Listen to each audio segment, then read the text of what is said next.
Hey guys, welcome back to my new vlog. नोंथांमोनखौ बयखौबो गोदान मोनसे भिडिअ बरायबाय। थ' दायो आङो न'निफ्राय थांगासिनो दङ थानसालिसिम। थ' बैयाव थानसालि खाथियाव माने दिनै गामिनि गथ'फोरखौहाय गथ'फोरनि थाखाय खेला माने होगोन खारनाय बारनाय बायदि बायदि गेम। थ' बेयावनो एसे थांनो होनना आं फैबाय। थ' बाखिफोरा सफैबाय आंना लेट जाबाय।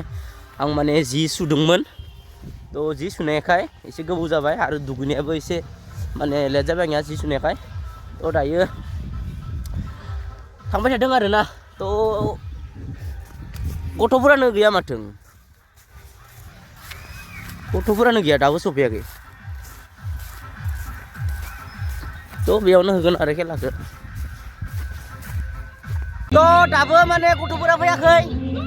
ओइ बाबु नों सोरनि फिसाला हा दाबो सफैयाखै माने गथ'फोरानो। थ' मा खालामगोन आरो एसे लेट जासिगोन। थ' दायो नैया जोंनिया ज' गसंबाय थादों। खुदियाफोरानो गैया गामिनि गथ'फोरानो गैया एसे खम नुदों दिनै।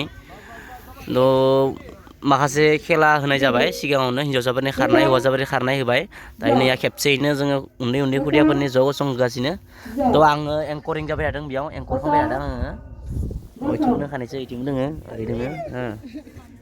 थ' नोंथांमोना दायो एसे टाइम लेप्सनि मजा लादों नङा होमबा टाइम लेप्स खालामना दोनसै आङो।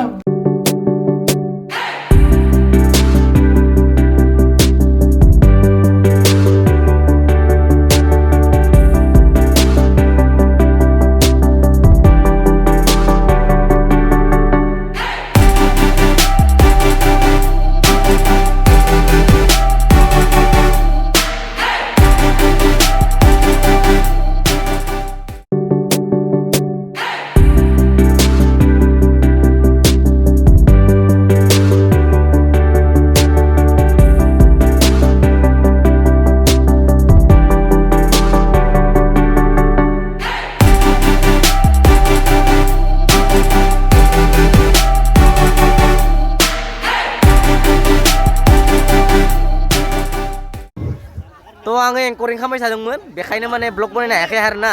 थ' बैदिनखालि गामिनि बिहामजो बिखुनजोफोर आथिं दंफैयो दा माने मा होनना बुङो गथ' हिन्जावसाफोरनि गिदिरफोरनि खारनाय होगोन।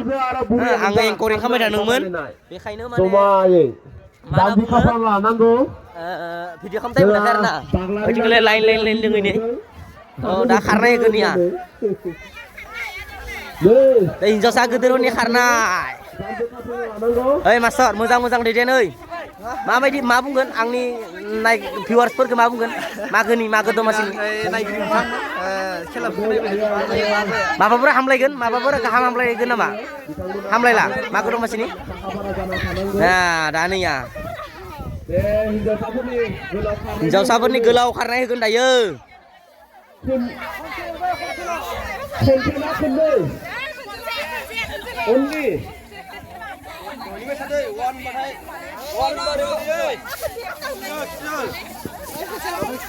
खिना हो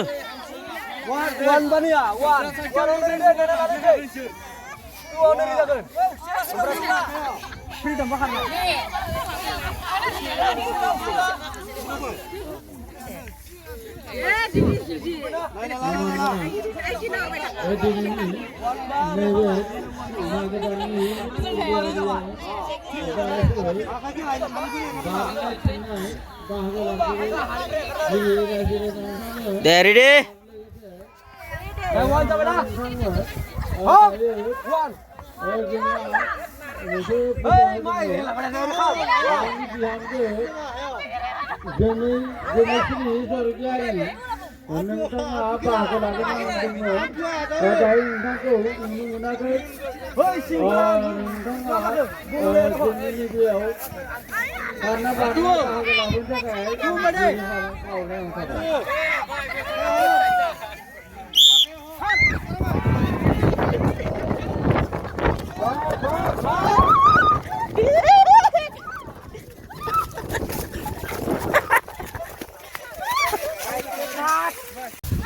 हिन्जावसाफोरनि गोलाव खारनाय बे जोब्बाय आंबो खारफादोंमोन आरोना इसोरजों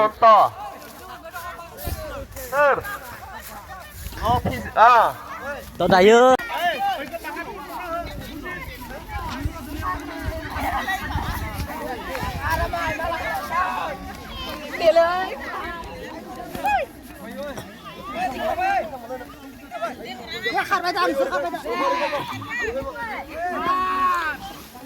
दायो माने मेजिक चेयार फैदों बैथिंगालैहाय बिहामजोफोरनि गिलिर खुबैनाय गिलिर खुबैनाय माने हिन्जावसाफोरनि बिहामजोफोरनि आथिंगालै हांसो हमनाय जासिगोन दसे थानानै आथिं